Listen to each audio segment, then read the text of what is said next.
How are the myths around the Civil War continuing to warp our politics? Welcome to Future Hindsight, where we take big ideas in civic life and democracy and turn them into action items for you and me. Because democracy is not a spectator sport. Tomorrow starts right now. I'm Mila Atmos.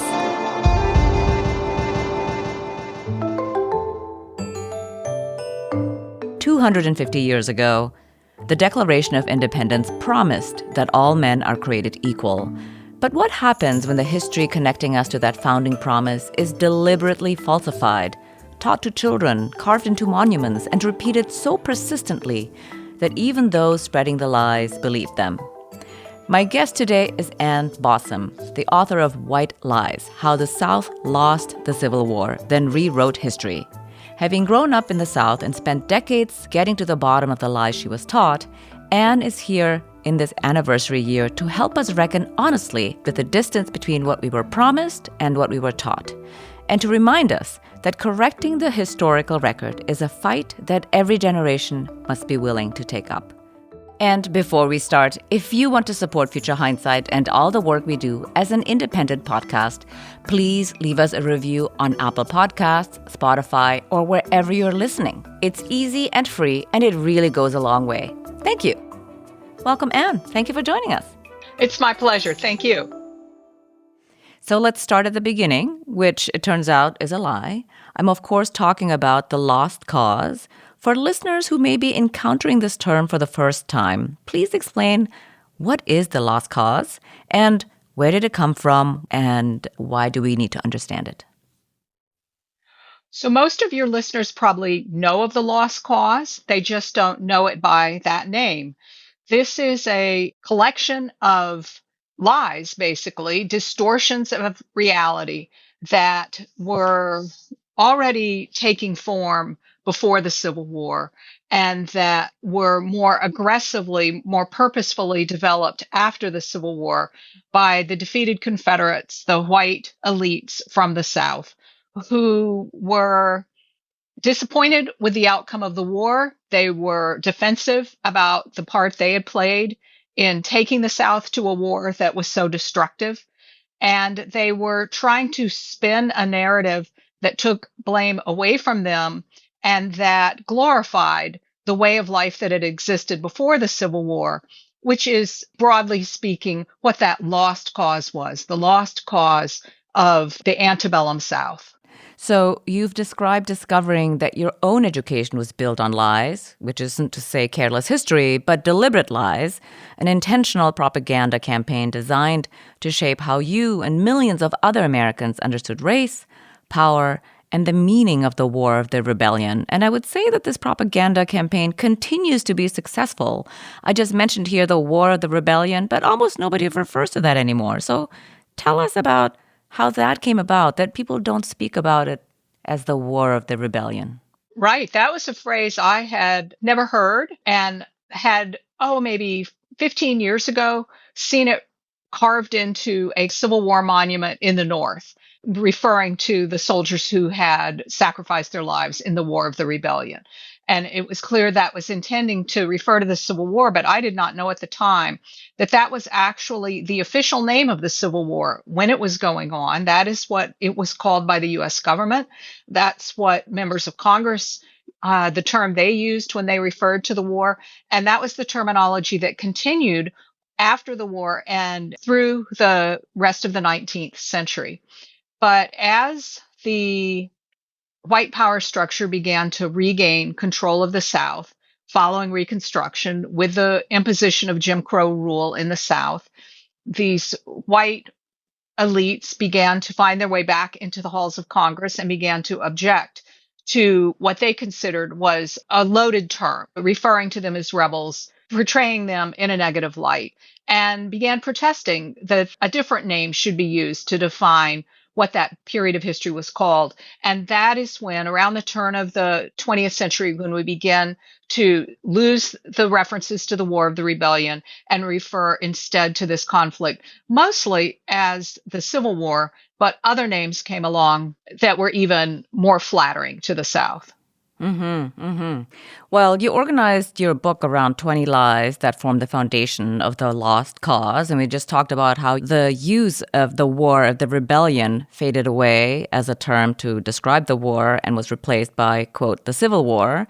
And we don't, of course, have time to talk about all 20 lies in your book, but I wanted to go over three because so many of the myths are still believed today. And the first one is about states' rights being the root cause of the conflict. And I think actually people that I know personally believe it was slavery and not states' rights. But it seems to me that today the fertile ground for this reasoning is social media and continues to be, of course, classrooms where they, in some parts, still read textbooks that are inaccurate, notably in the South. How does the logic of states' rights being the culprit actually work? How does it explain why there was a war?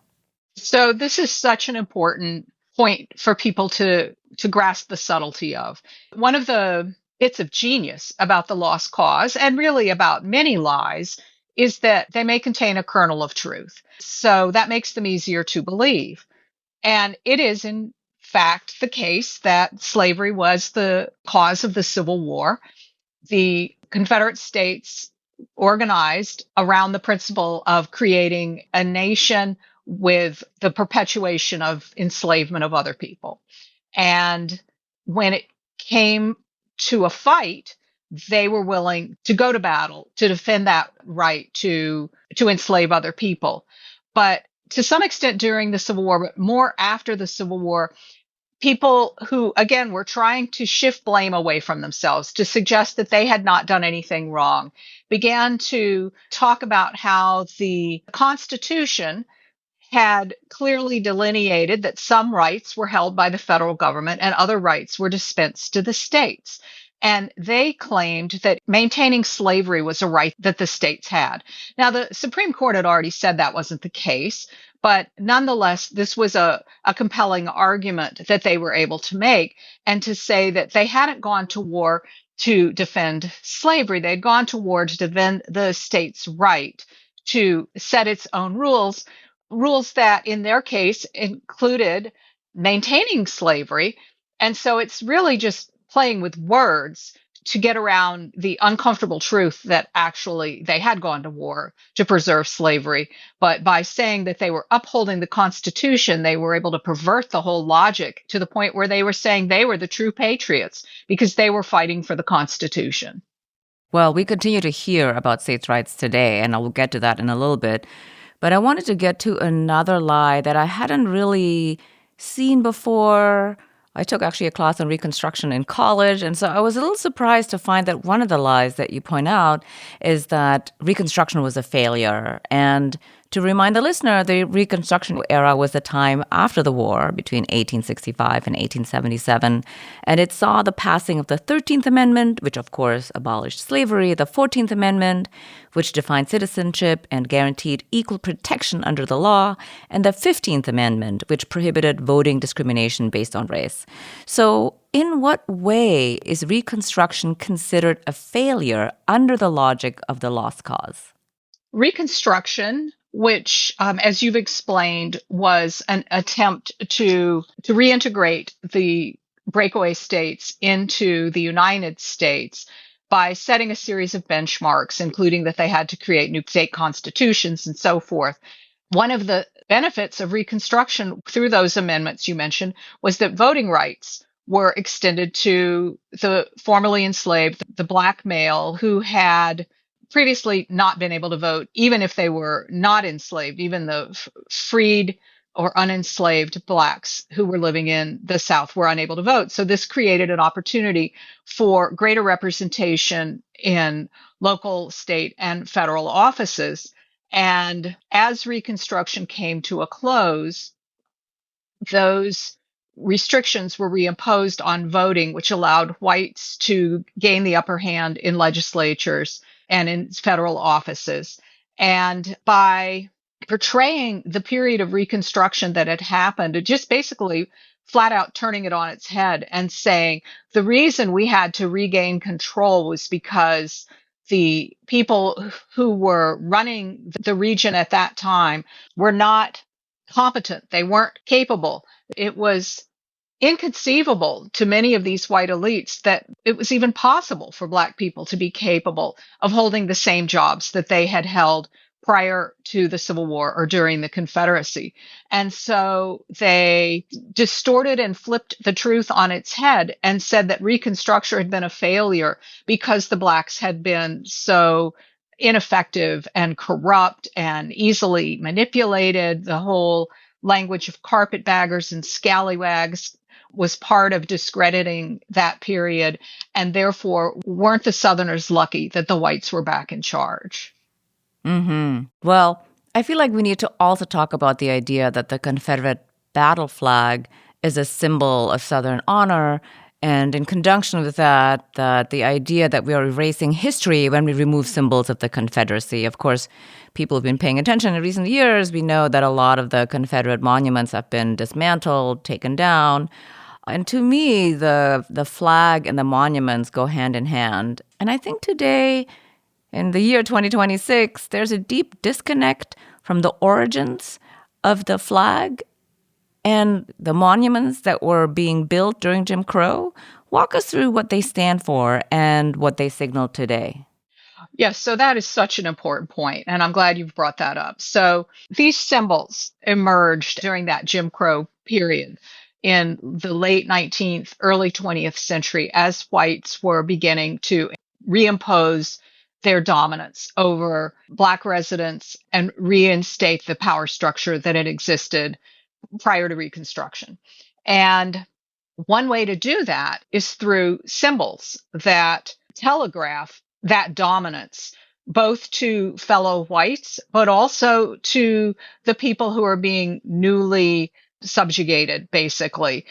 The Confederate battle flag that we think of, many people think of it as the official flag of the Confederacy, was not at all the Confederate official flag.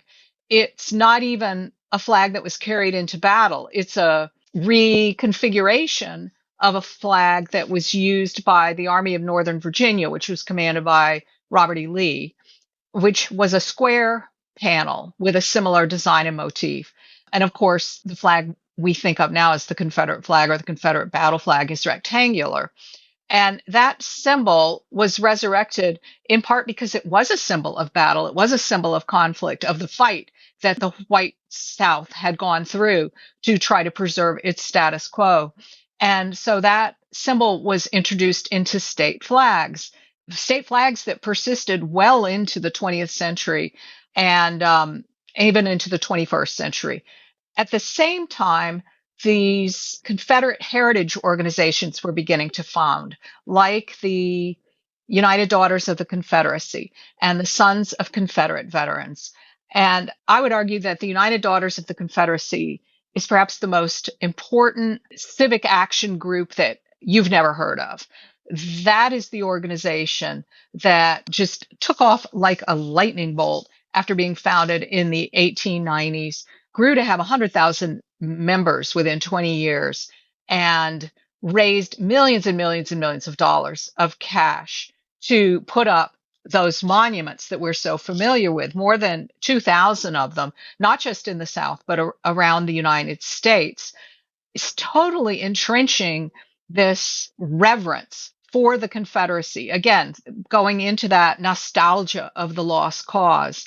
And most of those, or many of those, were placed in very prominent places on busy streets, in federal courthouse areas or local courthouse areas.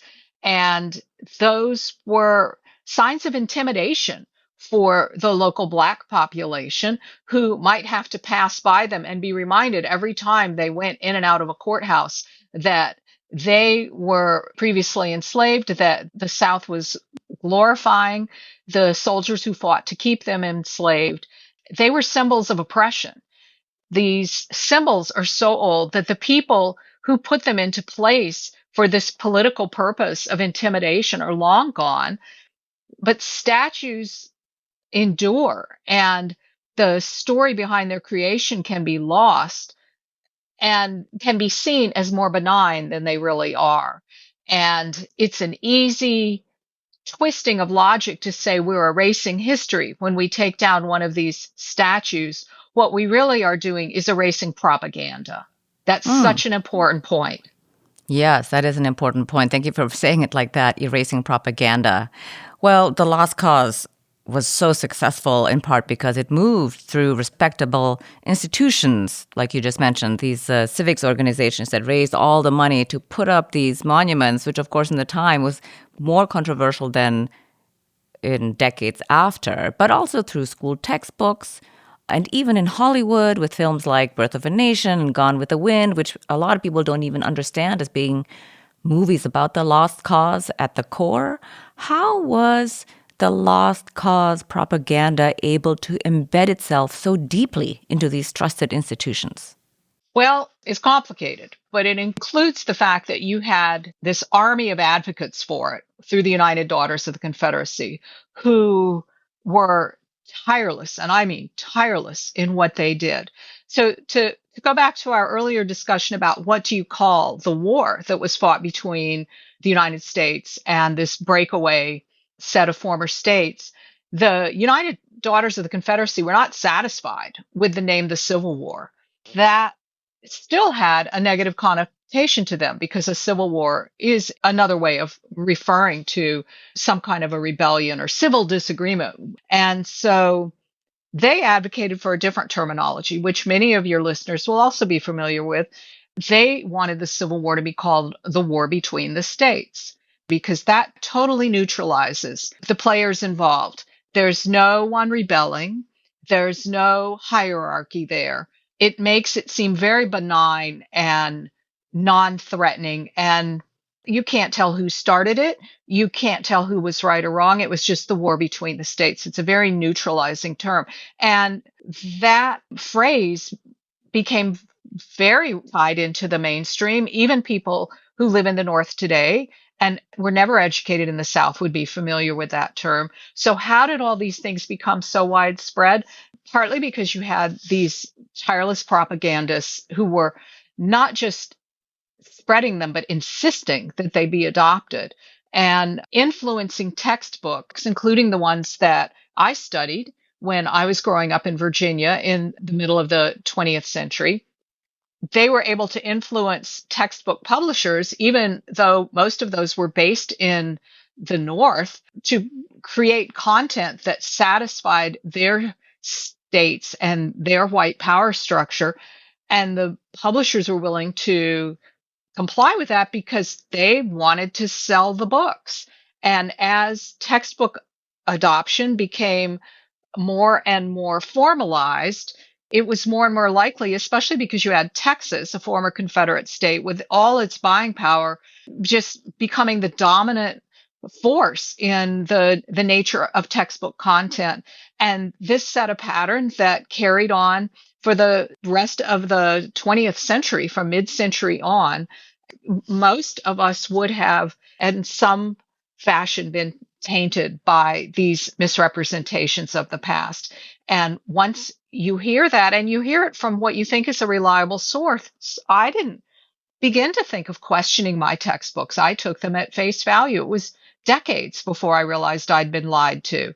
And so once these misunderstandings and misinterpretations and misrepresentations of history become so widely known, they're going to infect everything. They're going to infect the literature that's being written. At first, that literature that influenced those movies rose out of the South, but then it becomes almost an archetypal symbol that gets replicated. And if we think of the antebellum South, we think of Gone with the Wind. We don't realize the extent to which that novel and that film is just advertisement for the lost cause.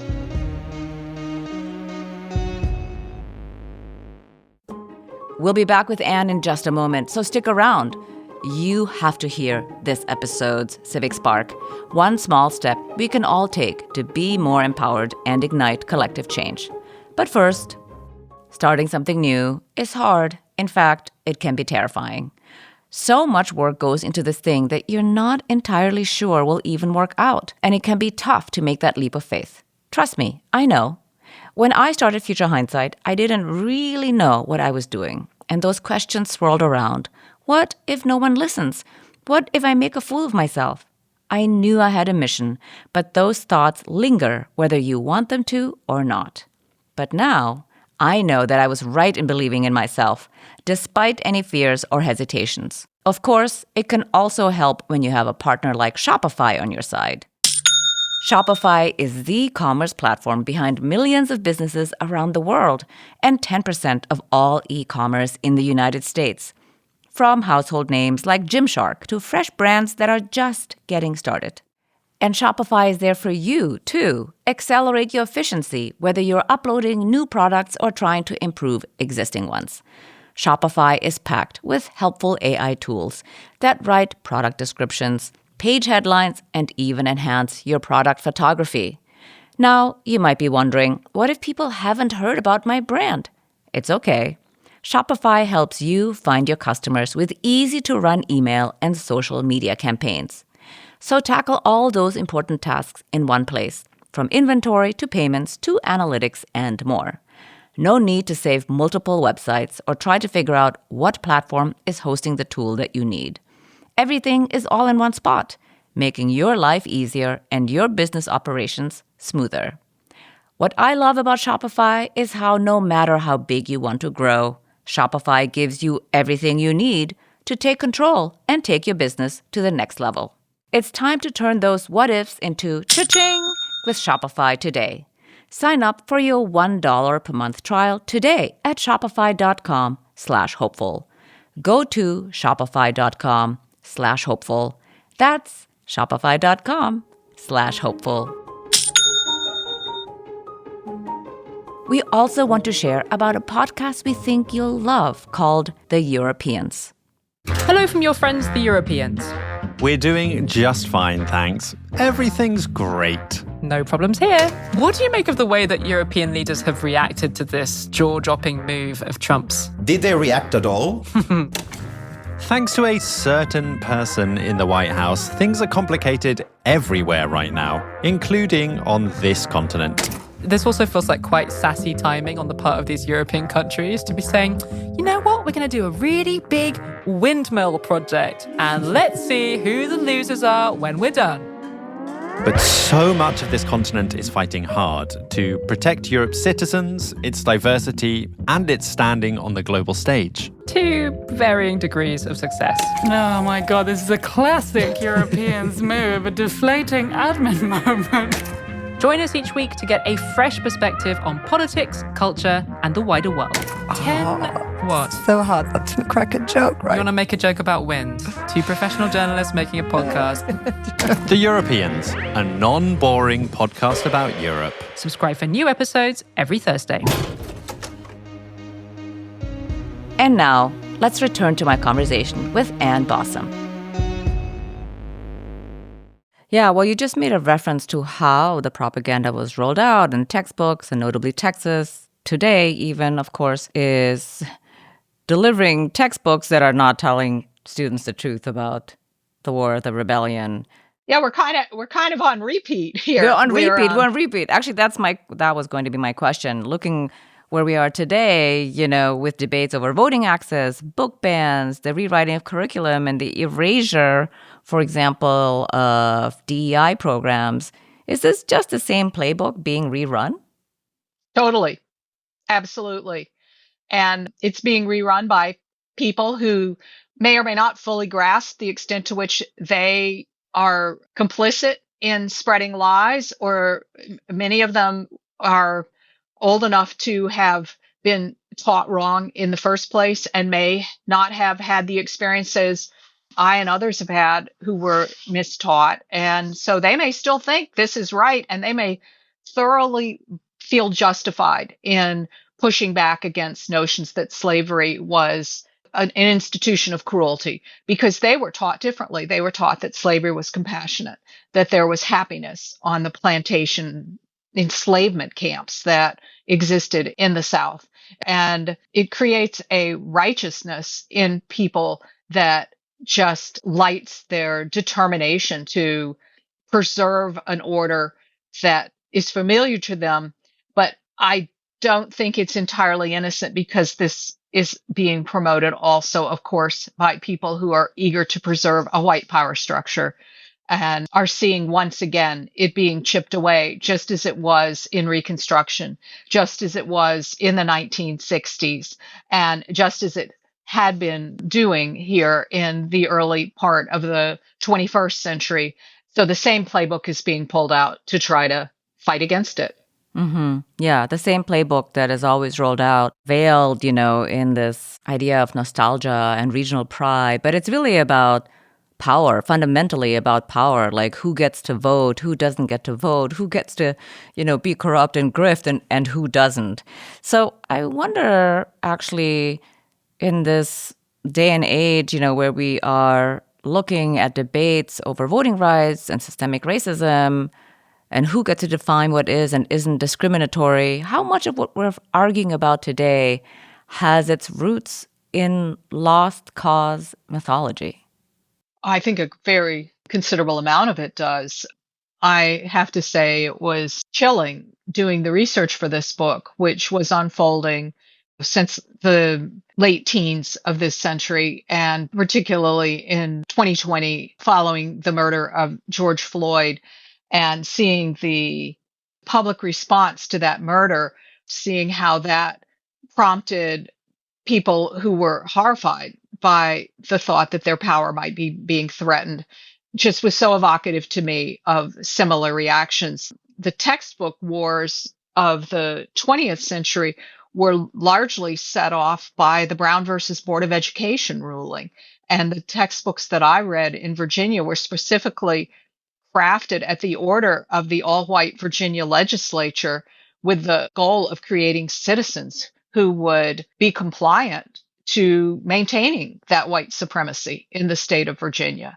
And these plans today to erase, and truly we are erasing history when we remove content from public parks and historical sites that has only just recently been added to shed a fuller sense of the span of the family of humans involved in creating our country and maintaining it and improving it. By trying to shut all that down and roll that back, they are just, again, repeating this playbook of oppression. Yeah, if you could wave a magic wand, what is the one thing that we haven't yet discussed so far that you really want people to know about the way that the lost cause mythology has distorted the way that we understand our society to work? Well, I think it's important to understand that the lost cause is very organic. It wasn't like the defeated Confederate ruling class stepped off of the battlefield with a tablet with these 20 lies on it. The lies have sprung to life when they've been needed. The one you mentioned, we erase history when we remove symbols of the Confederacy, that's a 21st century lost cause lie. That didn't exist in 1875, but it was a very convenient lie to create to try to combat this effort that began with events like 2017 in Charlottesville and the assembly of white supremacists rallying around Confederate monuments in Charlottesville, or the response after the massacre in Charleston at the AME church there, and the waving of the Confederate battle flag by the perpetrator of that crime, which led to the battle flag being, taken off sale at nationwide retailers and so forth. That's a new lie. In the 1970s, after we began to have a better understanding of the nature of the combat during the Civil War and the fact that Black soldiers had been an integral part of the forces fighting to restore the full continent of the United States of America. So fighting on the side of what most of us would call the North. There sprang up a lie that Black soldiers had fought to defend the Confederacy too. And that was a new lie. It was a very helpful lie because it helped to ease the conscience of people who were trying to defend Confederate heritage, because it was like, hey, it wasn't about race. It wasn't about slavery. It was just, we were defending the South. And it was a very convenient way to try to water down that concept that the war had been fought over slavery. And so as new lies spring to life, whether they're specifically related to the Civil War or more generally, because we're also trying to erase history now about our Native American populations and people from diverse communities as well. This is part and parcel of this propaganda or misinformation campaign that is almost as old as the country itself. Well, it's good that you say that it's a constant evolution to make up new lies depending on the context of the current climate, whatever the current climate is in the politics of the United States. And I just wanted to say here, you should tell us how the War of the Rebellion started, because of course the states decided to secede, which is really not the same thing as sort of this nebulous civil war among the states. Tell us how it began. So the original catalyst was the election of Abraham Lincoln in November of 1860. And it even goes back further to this evolving country that we had, where we were slowly, or maybe not so slowly, progressing across the continent and adding states and debating, sometimes peacefully, sometimes not, over whether or not slavery was going to expand with that westward expansion. And increasingly it was not. And it was becoming clear to the southern states that the advantage that had been baked in to their power structure with the Constitution, where enslaved people were accounted for as 3/5 of a person when it came to the apportionment of their representation in Congress, that over time that advantage was going to be eroded as more and more free states were added to the country. And there was concern that the election of Lincoln was going to expedite that. And Lincoln had specifically said he had no interest in ending slavery in the United States. He was opposed to the expansion of it as the United States grew. In any case, states began to announce that they're going to secede. Within months, there's an effort underway to form this breakaway country and an intense campaign to convince other states to join them. Virginia being a pivotal one that was entirely essential for the Confederacy to win over.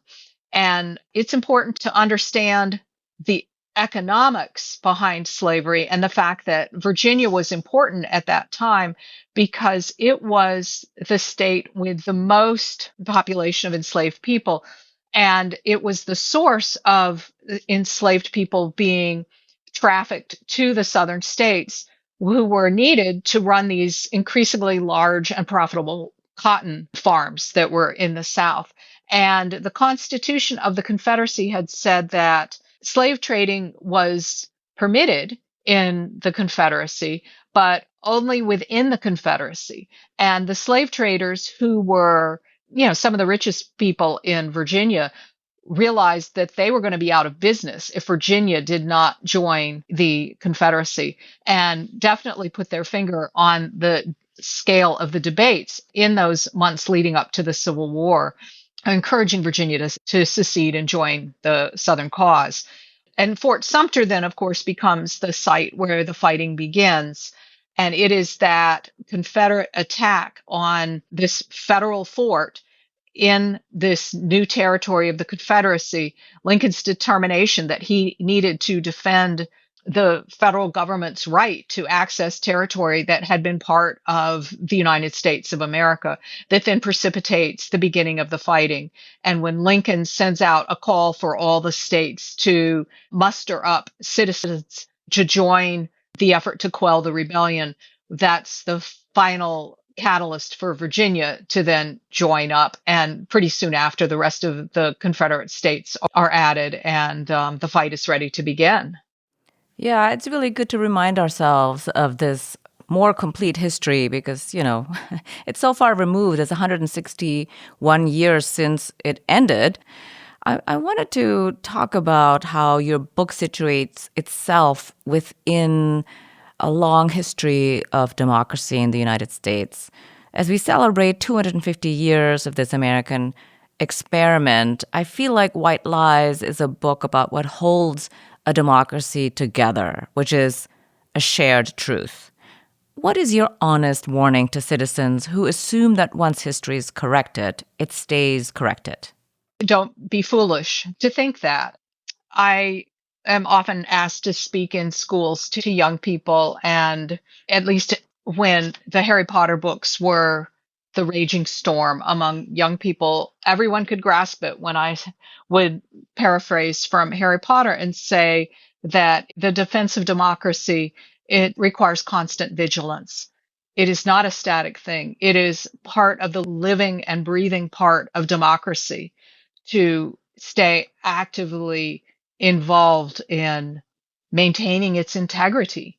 And one of the ways to do that is through our commitment to providing a shared story and our embrace of the concept that just because there are aspects in our history that embarrass us, that we wish hadn't happened, that may paint parts of the people from the past in a negative light, ignoring that is no more healthy for a society than it is within a family, which may not want to talk about some incident in family history that's embarrassing.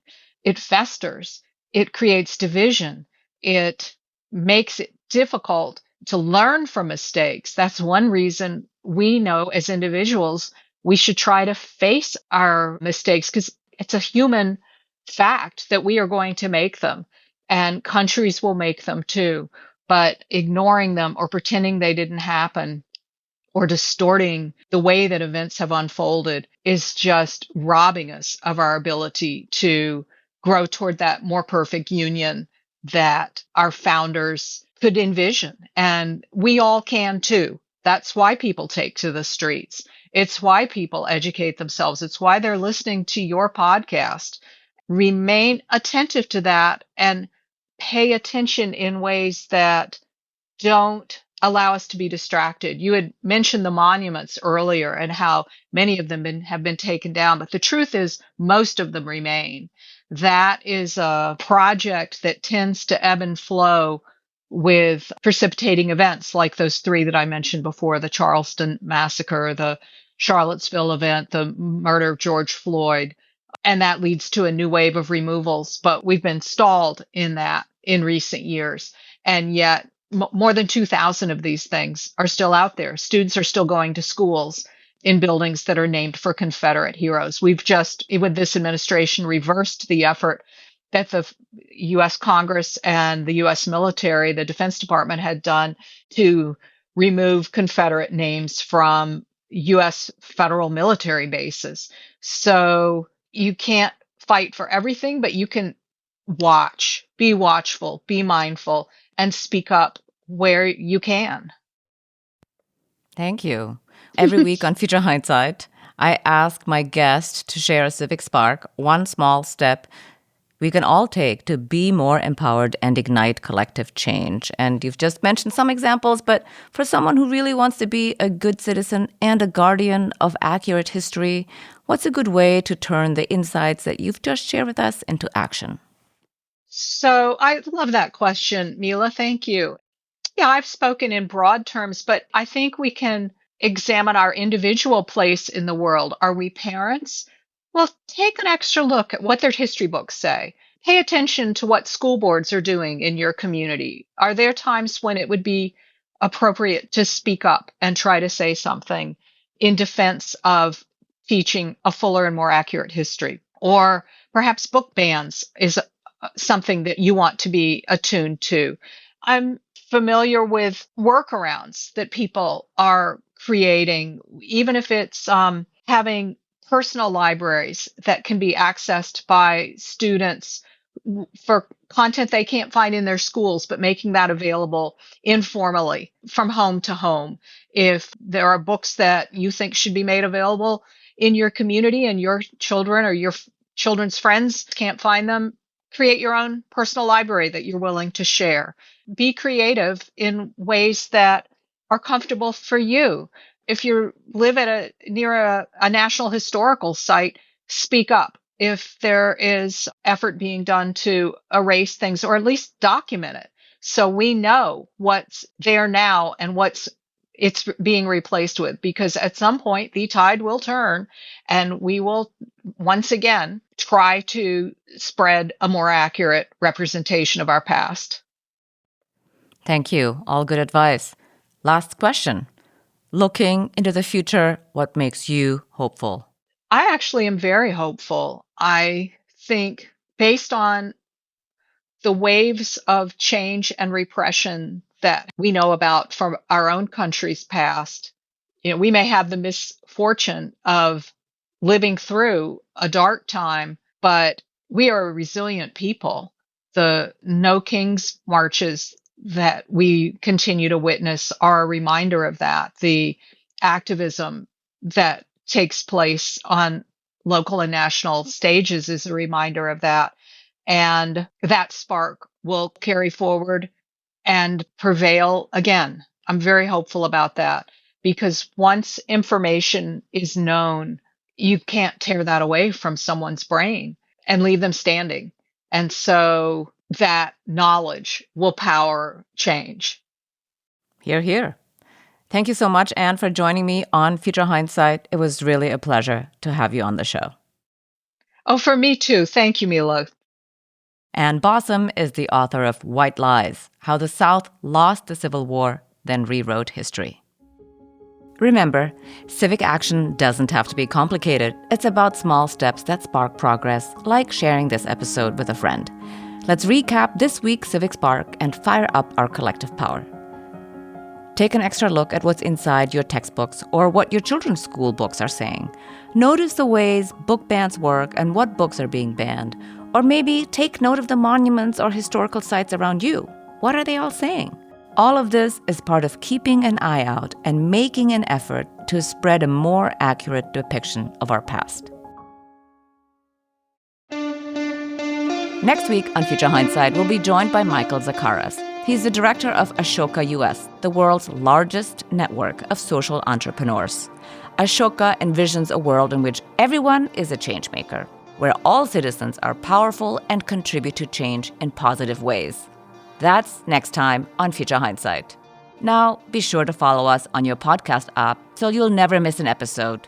Oh, and while you're there, please leave us a review. It really goes a long way for other people to discover Future Hindsight. And if you're listening on your browser, you can find Future Hindsight on Apple Podcasts, Spotify, or any other podcast app. We are here to build your civic action toolkit every week, so follow Future Hindsight now and we'll come right to you. And if you want to support Future Hindsight and all the work we do as an independent pro-democracy podcast, consider subscribing to our YouTube channel. Head to youtube.com/Future Hindsight now. Thanks for tuning in, and until next time, see clearly, act boldly, and spark the change you want to see. This episode was produced by Zack, Travis, and me.